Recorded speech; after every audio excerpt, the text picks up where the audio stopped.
बिस्मिल्लाहिर्रहमानिर्रहीम। जो CSS PMS का पाकिस्तान अफेयर्स का पोर्शन है वो तो स्टार्ट होता है हमारा प्री 1857 से ऑनवर्ड टिल नाउ। अब 1857 से पहले वाला पोर्शन कौन सा है? वो है establishment of the Muslim society. अब मुस्लिम सोसाइटी की जो इस्टेब्लिशमेंट है, कैसे मुसलमान यहाँ पर आए, किस तरीके से उन्होंने अपना कल्चर छोड़ा, कौन सी रीजंस थी यहाँ पर इस्लाम और इस्लामिक कल्चर फैला। एक तो इस्लाम का फैलना, एक है इस्लामिक कल्चर का फैलना। अच्छा, फिर उसके बाद सूफी सेंट्स का क्या रोल था, उलमास का क्या रोल था। अब इस्टेब्लिश होगी मुस्लिम सोसाइटी तो उसके बाद फिर उसका डिक्लाइन स्टार्ट होता है। Every rise is a fall. जो भी this is a cyclic procedure. इसको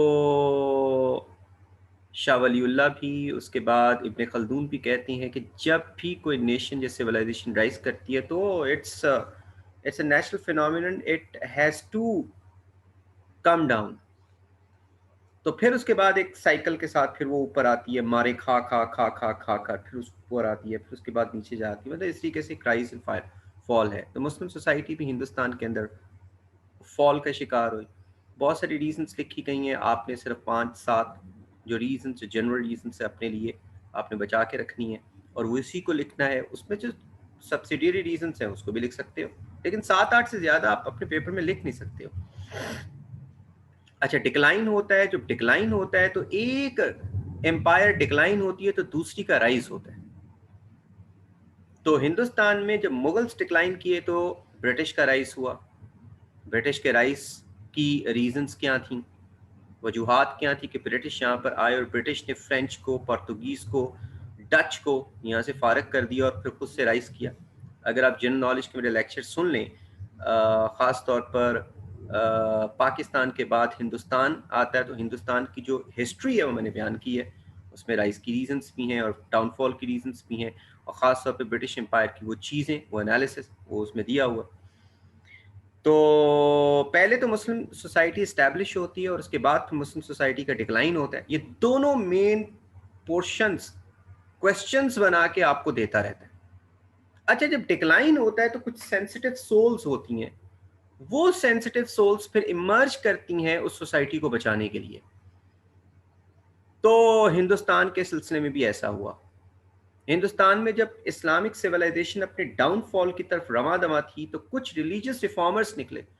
रिफॉर्मर कहती हैं जो रिफॉर्म करने वाले, सोसाइटी को रिफॉर्म करके उसमें जो ढीलापन है, उसके अंदर जो फ्लॉज हैं, लूप होल्स हैं, उनको बंद करके उनको फिर दोबारा से रिफॉर्म करना, नई चीजें लेके आना, अडेप्टेबिलिटी पैदा करना। तो हमारे यहाँ पे दो रिफॉर्मर्स आए, रिलीजियस रिफॉर्मर्स और educational reformers, modern educational reformers. Religious reformers वो थे जो जो कहते थे कि दोबारा से हम रिलीजन की तरफ वापस जाएं, प्योर रिलीजन की तरफ। प्योरिटैनिकल मूवमेंट्स भी इसको बोलते हैं, प्योर, इसलिए वहाबी ट्रेंड भी इसमें शामिल है। तो प्योर रिलीजन की तरफ हम वापस जाएंगे तो हमारा फिर से जो डाउनफॉल है वो ठीक हो जाएगा, हम सही हो जाएंगे। तो उसमें शाह वलीउल्लाह के आगे आने वाले बहुत से रिफॉर्मर्स हैं। रिफॉर्मर्स का मकसद मुसलमान बनाना नहीं था। रिफॉर्मर्स का मतलब क्या था? पहले से मुसलमानों को नॉन मुस्लिम होने से बचाना।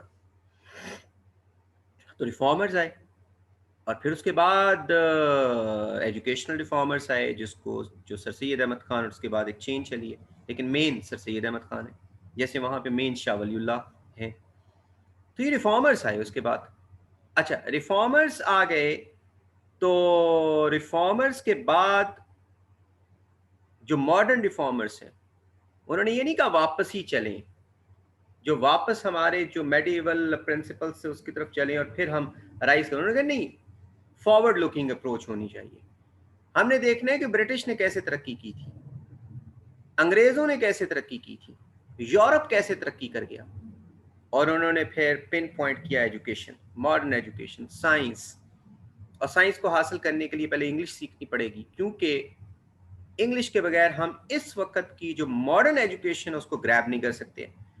जिस तरीके से ब्रिटिश ने या यूरोपियंस ने किसी ज़माने में ग्रीक सीखी, लैटिन सीखी, अरबिक सीखी, और बहुत सारी और दूसरी लैंग्वेजेस सीख के वो सारे अलूम अपने अंदर कंज्यूम किए, उसको इंग्लिश में कन्वर्ट किए, इंग्लिश को दुनिया की पावरफुल लैंग्वेज बना दिए। इसी तरीके से हमें पहले इंग्लिश सीखनी पड़ेगी, वो तमाम अलूम को हासिल करना पड़ेगा, उसके बाद हमारा राइज होगा।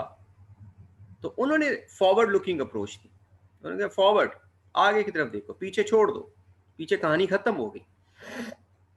उसमें सर सैयद अहमद खान जो एनलाइटनमेंट थे, जो मॉडरेशन की एक पहचान थे मुसलमानों के लिए, और सर सैयद अहमद खान के आइडियाज से मुस्लिम लीग ने जन्म लिया, मुस्लिम लीग ने पाकिस्तान को बनाया। तो इसका मतलब सर सैयद अहमद खान के बाद फिर पाकिस्तान की मूवमेंट स्टार्ट होती है। सर सैयद अहमद खान ने पहले एजुकेशनल रिफॉर्म मूवमेंट स्टार्ट की, रिफॉर्म करें अपने आप को, और उसके बाद पॉलिटिकल पावर हासिल करें। तो पाकिस्तान मूवमेंट के 3 हिस्से हैं। नंबर 1, अपनी गिरती हुई सोसाइटी को पहले बचाया जाए, सर सैयद अहमद खान। नंबर 2, फिर पॉलिटिकल पावर के लिए जिदोजहद की जाए, और नंबर 3, फिर पाकिस्तान के लिए जिदोजहद की जाए। और जब पाकिस्तान बन जाता है तो फिर उसके बाद कॉन्स्टिट्यूशनल हिस्ट्री स्टार्ट होती है पाकिस्तान में। पाकिस्तान के जो आज के भी करंट अफेयर्स जो पाकिस्तान से रेलेवेंट हैं, वो भी आपके CSS और PMS में फीचर करती हैं। हम आते हैं पिछली तरफ, establishment of Muslim society, factors. अच्छा, बात एक इंपॉर्टेंट सुन लें, पाकिस्तान अफेयर्स हो, हिस्ट्री हो, क्योंकि Pakistan affairs is also called history. History है क्या? History is not a story. कुछ लोग गलत समझते हैं, CSS में स्टोरी लिखी, गलत, आप गए। स्टोरियां नहीं लिखनी है।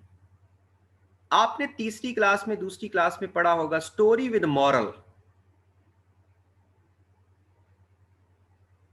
तो स्टोरी लिख दी, मॉरल ना लिखा तो कहानी खत्म हो गई। CSS में आपने स्टोरी को साइड पे कर देना, मॉरल के ऊपर। ये स्टोरी है, पता है आपको, अपने एग्जामिनर को जैसे बताना है हमने, ये स्टोरी है, पता है आपको, लिखी हुई है बहुत सारी किताबों, पढ़ लेना, मैं मॉरल बताऊंगा इसके ऊपर। मॉरल क्या होगा? रीजंस क्या थी, इफेक्ट्स क्या हुए, नतीजा क्या निकलता है, लेसन्स क्या ड्रॉ करते हैं, उस वक्त के हालात को आज के साथ हम अप्लाई कैसे करते हैं, कनेक्ट कैसे करते हैं। This is called critical analysis. This is also called critical analysis. तो this is far more important than story. अब स्टूडेंट्स कहते हैं अच्छा हिस्ट्री पढ़नी है, Indo Pakistan history, because I love Indo Pakistan history, क्योंकि मैं शौक से पढ़ता हूँ। I love historical things. Student कहते हैं वो हिस्ट्री है, हिस्ट्री इतनी डेटें नहीं याद होती सर, इतने किंग नहीं याद होते। आपको पता है बचपने से हम बाहर नहीं निकल पाते। हालांकि history is not remembering, memorising all these events, incidents, dates, kings, और अगर आपने वो सारी याद की, that is knowledge. Knowledge is the work of the hard-working people. Your CSS examiner is not fishing into the pool to get the hard-working people. He wants smart people. जो knowledge के ऊपर क्रिटिसिज्म, मॉरल को build कर पाए। Knowledge हासिल करना ना आम लोगों का काम होता है। अब रीडिंग का मकसद क्या? What is the main purpose of wide reading? Extensive reading, not accumulation of knowledge. सिर्फ नॉलेज हासिल करोगे, क्लर्क बन जाओगे बस। PPSC की 14वीं ग्रेड की जॉब, ठीक है, मिल जाएगी। 13वीं ग्रेड की जॉब, सेक्शन ऑफिसर थोड़ा सा अच्छी क्लास का क्लर्क होता है। वो उन्होंने क्लर्कों वाली जॉबों को नीचे रखा हुआ, PPSC, FPSC, और छोटी छोटी 12वीं ग्रेड की, 8वीं ग्रेड की। नॉलेज बताओ जी, ये मल्टीपल चॉइस क्वेश्चन, नॉलेज बताओ, नॉलेज। अब तो वो उन्होंने साथ में इंग्लिश का एक पेपर भी शामिल कर दिया है। नॉलेज वाले सारे भ्रम हो गए हैं साथ में। आप तहसीलदार का पेपर ले लो, आप डिफरेंट दूसरे थोड़ी सी अच्छी पोस्ट वाले, साथ में उन्होंने अंग्रेजी का पेपर रख दिया, साथ में उन्होंने वो रख दिया है कंप्यूटर का पेपर। जो पढ़े थे ना बड़े बड़े नॉलेज के मीनार, वो धड़म नीचे अपनी कलगियों समेत नीचे आ गए। तो नॉलेज नहीं, नॉलेज जस्ट आपका बैकग्राउंड है, उसके ऊपर आपने मॉरल बनाना है। तो story with moral is history. एक चीज याद रखनी है आपने ज़हन में, स्टोरी विद मॉरल, मॉरल पे फोकस करना है। तो what was the moral behind the conquest of Muslim India? What was the moral of factors behind the establishment of Islamic culture in such a powerful way in India that India has indelible impact of this culture even today? तो ये आपने बात करनी है ना उसके। अच्छा, क्या थी रीजन हमारे इस्टेब्लिशमेंट की? और एक बात, मोहम्मद बिन कासिम किस वजह से आए? अरब्स, बनु उमैया जिन्होंने कितने सारे अहले बैत को शहीद किया था, बहुत सारे सहाबियों को भी शहीद किया था रिजवानुल्लाह मजमईन। क्यों आए यहाँ पर? कुछ लोग कहेंगे वो जी अहले बैत यहाँ पे, अब एक और भी एक परसेप्शन बढ़ रही है कि अहले बैत यहाँ पे भाग के पनाह ले ली थी, राजा दाहिर ने उनको पनाह दी थी, उनके पीछे आए थे उनको मारने के लिए। जैसे अब्दुल्ला शाह गाजी का मज़ार वहाँ पे कराची में मौजूद है। तो राजा दाहर एक हीरो आदमी था, जैसे सिंध के बहुत सारे नेशनलिस्ट्स उसको प्रमोट कर रहे हैं। कुछ लोग कह रहे हैं नहीं, जो सुन्नी हैं वो कहते हैं नहीं जी, मोहम्मद बिन कासिम आए थे, एक लड़की थी, मुसलमान थी, उस वक़्त लंका से हमारा एक ट्रेडिंग जो शिप थी वो आ रही थी अरब के ममालिक में वापस। तो वहाँ पे अरब ट्रेडर्स से उनकी बीवियाँ, बच्चियाँ और मुसलमान औरतें थीं, उनको उन्होंने पकड़ लिया। उनके pirates were working at the behest of Raja Dahir. उन्होंने कहा जी हमें वापस करो, नहीं दिया। एक लड़की ने खत लिखा, खत ऐसे पुकार गई पूरे आलम इस्लाम में। राजा दाहिर ने जो थे हज्जाज बिन यूसुफ ने अपने भतीजे को भेजा, भतीजा इस्लाम का झंडा लहराता हुआ आया और कॉन्कर कर लिया। This is Sunni perception. Shia perception Banu Umayya के बारे में हमेशा से नेगेटिव रहा है। तो ये दोनों जो है वो चीज़ें गलत है, ऐसा नहीं होता। जो बड़े बड़े पॉलिटिकल डिसीजंस लिए जाती हैं एक छोटे छोटे इंसिडेंट्स पे नहीं लिए जाते। एक बात याद रखें, इंटरनेशनल रिलेशंस में incidents, personalities, they don't determine the major decisions in history. Major decisions in history or major political decisions are taken on the basis of your interests। और उस वक़्त मुसलमान एक अरब सिविलाइजेशन वो मोरक्को से लेकर तो ईरान तक फैली हुई थी, बहुत बड़ी एम्पायर थी। मोरक्को से लेकर ईरान तक, मोरक्को के साथ आगे स्पेन है, बीच में एक छोटी सी स्ट्रेट रिवर की मानत लगती है। इधर से ईरान से आगे बलूचिस्तान, उस वक्त बलूचिस्तान तक ईरान था, यानी आज का जो बलूचिस्तान पाकिस्तान में, वहां तक ईरान, बलूचिस्तान तक मुसलमानों की हुकूमत उस वक्त मौजूद थी। ईरान के एक तरफ हिंदुस्तान था, ईरान के दूसरी तरफ तुर्किस्तान था। यानी कि हमारी एम्पायर्स इन तीन मेजर जो स्टेट्स हैं उसके साथ लग रही थी। स्पेन मगरबी तरफ और मशरकी तरफ, एक तरफ हिंदुस्तान और दूसरी तरफ तुर्किस्तान, जो सेंट्रल एशियन स्टेट्स आज जिनको हम बोलते हैं। हिस्ट्री में जो नेशनल इंटरेस्ट्स हैं वो किस तरीके से परसू किए जाते थे पुराने जमाने में? एक्सपेंशनिज्म से। आप एक्सपैंड करते थे। कुटिलिया चांकिया जो कि गंधारा यूनिवर्सिटी का प्रोफेसर था, बहुत बड़ा नाम है हिंदुस्तान की हिस्ट्री में, पाकिस्तान की लैंड से निकला था। वो कहता है कि आप अगर आप अपने नेबर की लैंड में एक्सपैंड नहीं करते तो आप समझें कि किसी जमाने में आपका नेबर आपके एक्सपैंड कर जाएगा। आपके इंटरेस्ट यही है कि आप अपने नेबर को छोड़ो ही ना, अपने नेबर से कभी दोस्ती ना करो। तो उस वक्त अरब्स ने एक्सपैंड करना था, ये एक्सपेंशनिस्ट मूवमेंट थी। जो जो इलाके साथ में लगते थे उसके अंदर उन्होंने एक्सपेंशनिस्ट मूवमेंट चलानी थी। ना उसमें ये था कि वो अहले बैत के पीछे आए थे, और ना वो कोई लड़की शड़की ने को खत लिखा और उसकी वजह से। अब लड़की ने खत लिखा वो तो बहाना हो गया ना। जैसे अमेरिका कहता है कि जी मैं जो है वो मेरी 2 बिल्डिंगें गिरी हैं तो मैं अफगानिस्तान में हमला करने के लिए आ रहा हूँ, बहाना। या फिर अफगानिस्तान में डेमोक्रेसी नहीं है तो मैं आ रहा हूँ क्योंकि डेमोक्रेसी मैंने देनी है वहाँ पे, बहाना। वो तो सऊदी अरब में भी कोई नहीं है, वो तो यूएई में भी कोई नहीं है, वो तो और भी बहुत सारे ऐसे इलाकों में कोई नहीं है जहाँ पे अमेरिका जा ही नहीं सकता। तो बहाने तो चलो आपको मिल सकते हैं, बाकी बनु उमैया जो थे वो दुनियादार आदमी थे, उनको हर उस आदमी से दुश्मनी थी जो उनकी पॉलिटिकल पावर के सामने चैलेंज बनता।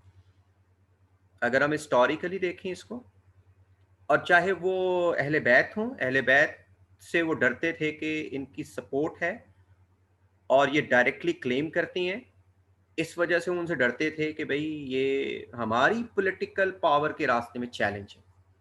और जो जो चैलेंज बना उन्होंने उनको शहीद भी किया।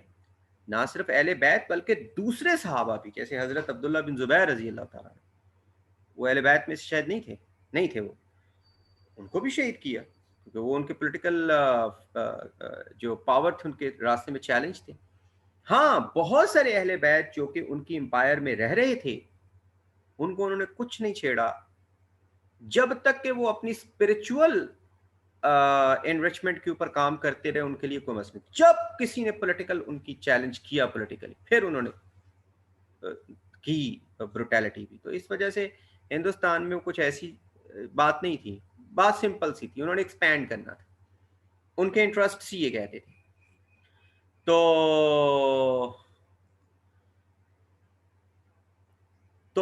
what were the reasons of the Arab conquest? Number one, expansionism. Number two, their trading routes were threatened by the pirates supported by the Indian regimes. ये भी हम लिख सकते हैं उसमें। अच्छा, उसके बाद why was Islam accepted in India?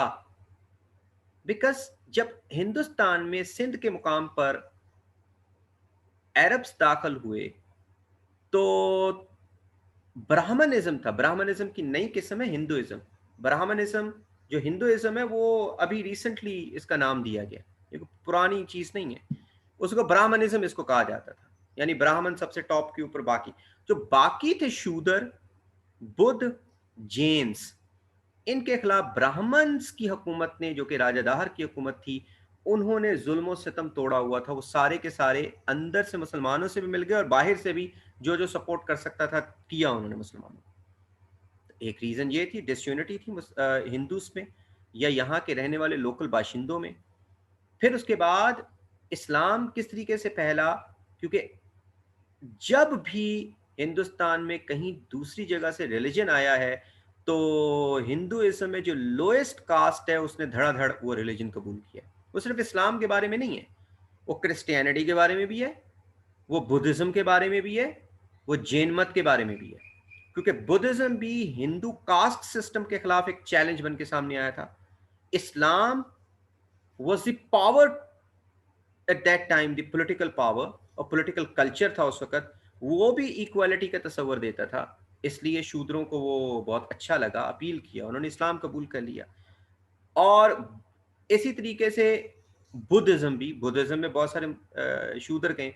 तो खास तौर पर हिंदुइज्म में जो सबसे बड़ी वीकनेस है वो है नॉन ब्राह्मण सब्जुगेशन, जिसकी वजह से जो भी नया रिलीजन, जो भी नई कौम यहाँ पे आई है, शूद्रों ने धड़ाधड़ उसको कबूल किया, एम्ब्रेस किया। और इस्लाम के साथ भी ऐसा ही हुआ, क्योंकि इस्लाम उस वक्त अमेरिका था, जैसे अमेरिका है ना बहुत बड़ी पावर, उसको इस्लाम अमेरिका था। तो शूद्रों ने धड़ाधड़ कबूल किया इसको, इस्लाम को, मुसलमान कम्युनिटी स्ट्रांग होनी शुरू हो गई। हम आगे चलते हैं तो आगे चल के जब अरब्स यहाँ से ख़त्म हो गए और गजनवीस ने हमले किए, 17 हमले किए गजनवी एम्पायर ने, उसने अपनी एम्पायर को बनाया नहीं, बस हमले करके पैसे पूसे लेकर तो चले जाते थे। तो इस्लाम के बारे में हिंदुइज्म के दिल में नफरत पैदा हो गई कि ये लोग लुटेरे हैं, हमले करते हैं, और उनकी सोशियो इकोनॉमिक सिचुएशन नीचे की तरफ जानी शुरू हो गई। जब गजनवीस के बाद गौरीज आए तो गौरीस ने ना सिर्फ हुकूमत बनाई, दिल्ली तक कॉन्केस्ट की हिंदुस्तान की, बल्कि गौरीस ने जब हुकूमत यहाँ पे छोड़ी, यानी गौरी के बाद उसके गुलामों ने हुकूमत संभाली, और उसको कहती हैं स्लेव डायनेस्टी। तो स्लेव डायनेस्टी में एक बहुत बड़ा वाकया हुआ और मुसलमान जो सल्तनत है उसको ताकत मिल गई। वो वाकया तो एक स्कर्च था, मुसलमानों के ऊपर एक बहुत बड़ी अफ़ताह थी, लेकिन वो हिंदुस्तान की इस्लामी हुकूमत के लिए ब्लेसिंग साबित हुआ, और वो थी Mongol scourge. The Mongols invaded Central Asian states. Central Asian state was at that time presented as Oxford and Cambridge and very powerful cultural centers of Muslim world. और वहाँ पे लोग बड़े क्वालिटी मैन थे। जब सेंट्रल एशिया के ऊपर हमला किया तो सेंट्रल एशिया के साथ ही अफगानिस्तान, अफगानिस्तान के साथ ही इंडिया था। वहां से क्वालिटी ह्यूमन बींग्स फिर भाग के शेल्टर लेने के लिए हिंदुस्तान में आए। एक बहुत बड़ी तादाद में मुसलमानों की एक एक एक फौज यहाँ पे हिंदुस्तान को मिल गई। मसलन उसमें आर्टिसंस थे, उसमें फौजी थे, उसमें जनरल्स थे, उसमें स्ट्रेटेजिस्ट थे, उसमें सूफीज थे, उसमें फिर उसके बाद उसके अंदर जनरल्स थे, उसके अंदर पॉलिटिशियंस थे, उसके अंदर स्कॉलर्स थे, उसमें मिनिस्टर्स थे, उसमें बड़े ज़बरदस्त क्वालिटी ह्यूमन बींग्स मिले। और कोई भी मुआशरा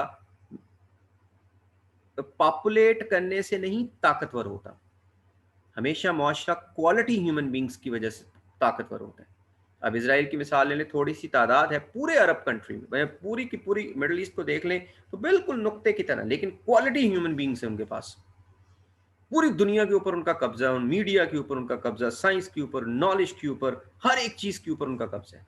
तो क्वालिटी ह्यूमन, जिनका दिमाग हो, वो जो दिमाग है वो हमारे पास आ गया। पॉपुलेशन भी बढ़ गई, ज़ाहिर है मुसलमान थोड़े से थे और हिंदूज बहुत बड़ी तादाद में थे। उससे मुसलमानों को एक पावर मिली वहां पर। एक फैक्टर ये भी था, Mongol scourge and the migration of the quality human beings from Central Asian states to India. अच्छा, फिर उसके बाद सूफी सेंट्स। सूफी सेंट्स ने इस्लाम पूरे हिंदुस्तान में फैलाया, और सूफी सेंट्स का इस्लाम नरम इस्लाम था, वो सॉफ्ट वर्जन ऑफ इस्लाम था। उन्होंने पूरे हिंदुस्तान में अपने सॉफ्ट वर्जन ऑफ इस्लाम को फैलाया, सख्ती के साथ नहीं, आराम के साथ। क्यों? क्योंकि नीड थी उस वक्त, अब सख्ती कर ही नहीं सकते थे। आप 4 हो, वो 4 लाख हैं, 4 लाख के ऊपर सख्ती नहीं कर सकते। हाँ, अगर आप 1 लाख हो और बाकी 3 लाख हो तो फिर थोड़ी बहुत सख्ती हो भी सकती है, लेकिन आप 4 हो। तो फिर सूफी इस्लाम सूटेड इंडियन लैंडस्केप। और कुछ लोग उनके ऊपर इल्ज़ाम लगाते हैं कि सूफीस ने अपने इस्लाम को तब्दील कर लिया, बहुत सारी चेंजेस उसमें कर ली हिंदुओं को अकोमोडेट करने के लिए। तो this was necessity of that time. आप सख्त प्योरिटेनिकल इस्लाम जो वहाबी वर्जन है उसको इम्प्लीमेंट नहीं कर सकते थे उस वक्त, वो बाद में आया। तो सूफीस ने, अच्छा हिंदू आ रहे हैं, मैं ये नहीं कर सकता, मैं ये कर सकता हूँ, सूफी ने कहा चलो तू ये कर ले, तो फलानी चीज़ कर ले। उसमें आहिस्ता आहिस्ता फिर हिंदूज के साथ जब कॉन्टेक्ट्स पड़े और दूसरे रिलीजन्स के साथ हिंदुस्तान में, तो फिर सूफीज़म में भी चेंजेस काफ़ी सारी हुई। उनके आइडियाज़ भी शामिल हो गए इसमें, इनके आइडियाज़ उधर शामिल हो गए, और एक तरह से सुलह कुल की एक तहरीक स्टार्ट हुई जिसका नाम है भक्ति तहरीक हिंदुस्तान में। सुलह कुल, उसको एक सुलह कुल, सारे रिलीजन्स ठीक हैं और सारे ही एक ही रास्ते की तरफ पहुंचाते हैं, और वो वाहदानियत का रास्ता है। अब भगवान की तरफ चले जाओ, आप खुदा की तरफ, प्रीशर की तरफ, गॉड की तरफ, किसी की चले जाओ, चीज एक ही है, डेट ही एक ही है, पैंथीइज्म, खुदा एक ही है, रास्ते डिफरेंट डिफरेंट है। तो इस तरीके से तहरीक स्टार्ट हुई, भक्ति तहरीक स्टार्ट हुई, जिसका बाबा फरीद, गुरु नानक, इवन बाबा फरीद भक्ति तहरीक के थे, सुलह कुल के बहुत बड़े एडवोकेट थे। फिर उसके बाद हम देखते हैं कि गुरु नानक थे। गुरु नानक ने इस्लाम और हिंदुइज्म को मिलाने की कोशिश करते हुए सिखिज्म की बुनियाद रख ली, हालांकि हिंदू थे।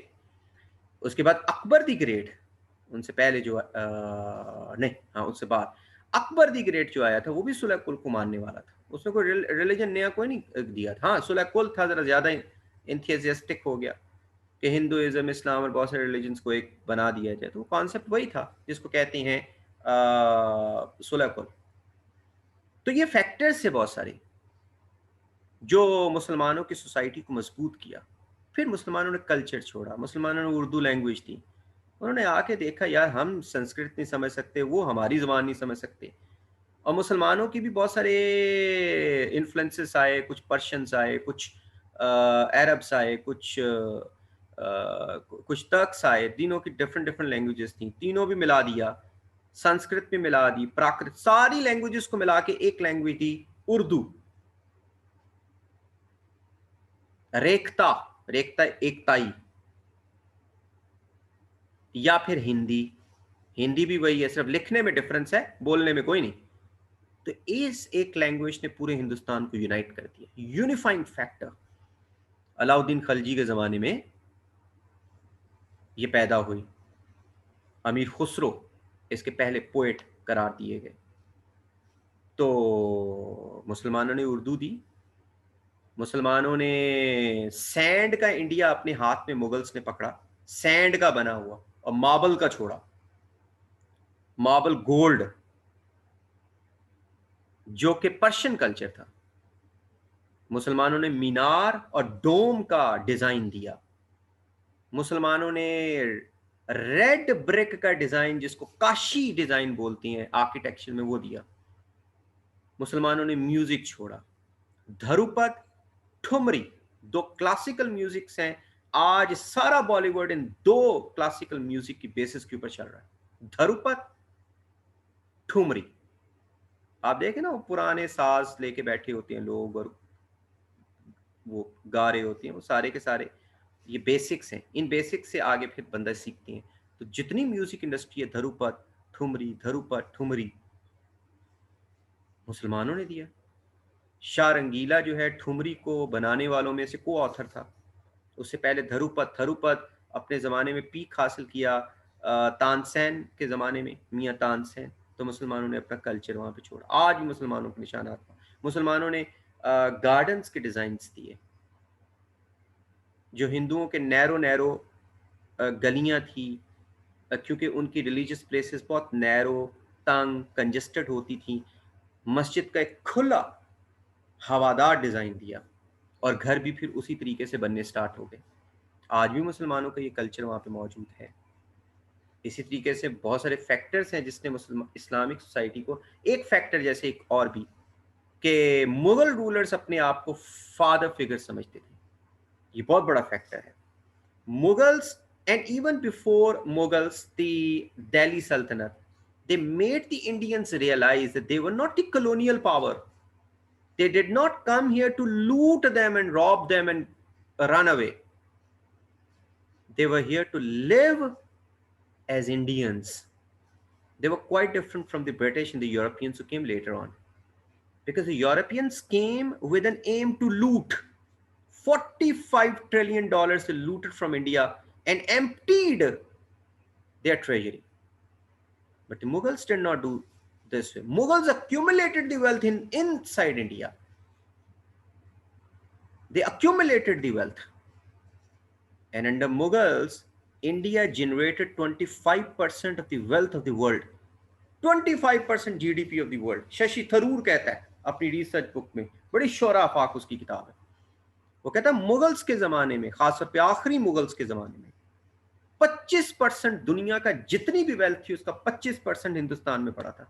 और इसमें ऐसा कभी भी नहीं हो सकता कि मुगल्स ने एफर्ट करके वो पैसा कमाया ना हो हिंदुस्तान में। लेकिन जब ब्रिटिश आए तो उन्होंने क्या किया, उन्होंने हर वो तरीका इस्तेमाल किया कि पैसा लूट लूट के ब्रिटेन में रखते गए। तो that was one factor that the people of India felt belongingness to the Mughals. तो इस तरह से हमने देखा कि there were so many factors for the establishment of Muslim rule in India, and then afterwards there were the impacts, और impacts और भी बहुत सारे हो सकते हैं। यानी कि मुसलमानों के जो इम्पैक्ट हैं हिंदुस्तान के कल्चर के ऊपर, जो आज भी हमें मिलते हैं यहाँ पर, जैसे इक्वालिटी का तस्वर, कास्ट सिस्टम को ख़त्म करने का तस्वर मुसलमानों ने दिया। बाद में नो डाउट क्रिश्चियंस ने भी दिया। जब ब्रिटिश यहाँ पर आए उन्होंने कहा कि इक्वालिटी होनी चाहिए और ख़ास तौर पे कास्ट सिस्टम ख़त्म होना चाहिए। उससे पहले बुद्धिज़्म ने भी दिया। लेकिन मुस्लिम्स क्योंकि यहाँ पर रहे हैं बहुत सारे कितने सौ साल, and this was a universal message in Islam to be brother with each other, and no one is unequal, no one is superior to another unless he is pious. unless he is more pious. The degree of piety can make the difference in equality, but neither color, nor birth, nor race, nor anything can determine your superiority. तो ये मुसलमानों का, तो इसलिए शूद्रों ने और जो लो cast Hindu से आज चाहे हर बंदा ही यहाँ पे सैयद बना फेरा है और हर बंदा ही बड़ी बड़ी जातों का बना फेरा है। आप हिंदुस्तान में चले जाओ, वहाँ पे दिल्ली बॉम्बे हर बंदा सैयद हाशमी पान लगा रहा है, कोई कोई जो है वो क्या उसको कहते हैं गोश्त काट रहा है, कोई बैठा हुआ बीड़ी लगा रहा है। लेकिन अब बड़े बड़े जातें लेके बैठी हुई हैं। यहाँ पर भी आप पाकिस्तान में भी देख लें तो ज़्यादातर ऐसा ही है।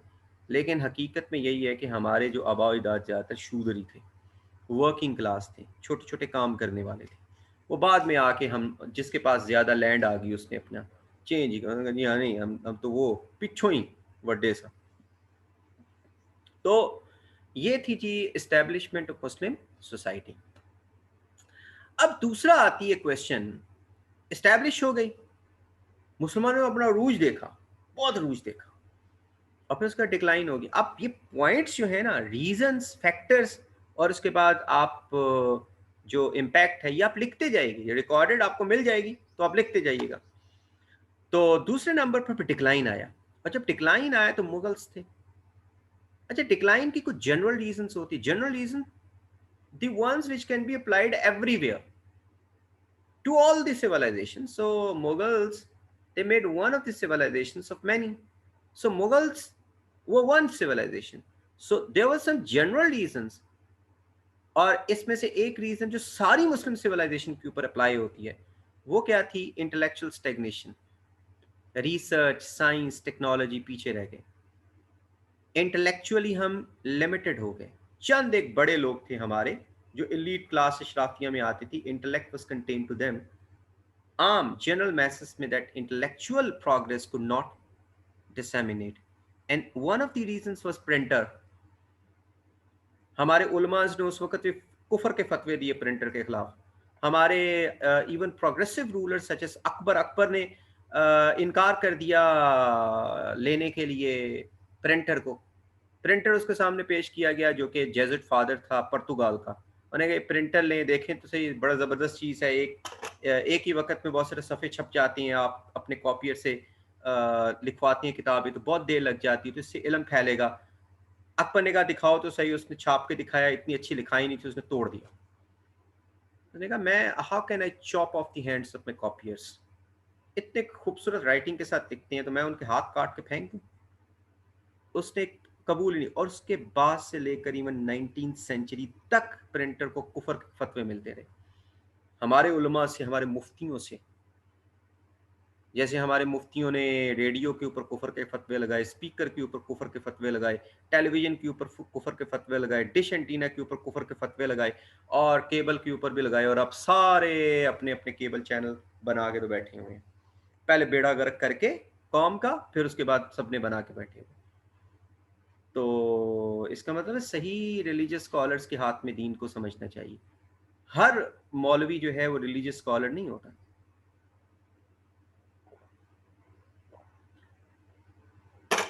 ठीक है जी। तो इंटेलेक्चुअल स्टैग्नेशन, दूसरी तरफ यूरोप बड़ी तेजी से आगे बढ़ रहा था इंटेलेक्चुअली, रेनेसेंस वहाँ पे आ चुका था, पूरी दुनिया से ट्रेड वो कर रहे थे, अपनी नेवल पावर बढ़ा रहे थे, डिस्कवरी एज स्टार्ट हो चुकी थी। हम लोग बस हिंदुस्तान में समझते सारा कुछ हिंदुस्तानी है, वो दुनिया में बाहर आ रहे थे, इंटरेक्ट कर रहे थे दुनिया के साथ, नॉलेज बढ़ रहा था, पावर गैदर कर रहे थे, technology advancement, fire weapons, Mughals के पास ऐसा कुछ नहीं था। तो जब उनका आमना सामना हुआ तो मुगल्स की बड़ी बड़ी फौजें और उनके नवाबों की फौजों को उन्होंने उधेड़ के रख दिया। चंद एक गन्ने लेके आते थे, तोपें लेके आते, उनके सामने तलवारों के साथ क्या कर सकते थे आप? Intellectual stagnation. Then second one was luxurious lifestyle, luxury, Hadrami, al Muqaddimah. उसमें इब्ने खल्दून कहता है कि एक नेशन जब राइज करती है ना तो वो सिंपल सी नेशन होती है, हाँ उनमें यूनिटी बड़ी स्ट्रांग होती है, वो राइज करती है, दूसरी बड़ी सिविलाइजेशन को ना शिकस्त दे देती है।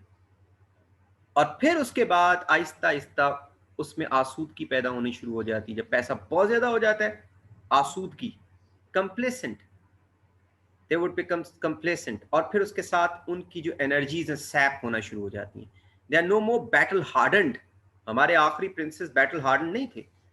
बहादुर शाह जफर के जो प्रिंसेस थे, अपनी पाँव को गर्म पानी में डाल के तो कनीजों से वो करवाते होते थे, वो जो आप एड़ियों को करते हो, साफ करते हो, मसाज करवाते थे उनसे, डेलिकेट, हाथों में तलवारें नहीं उठाई जाती थी उनसे, वो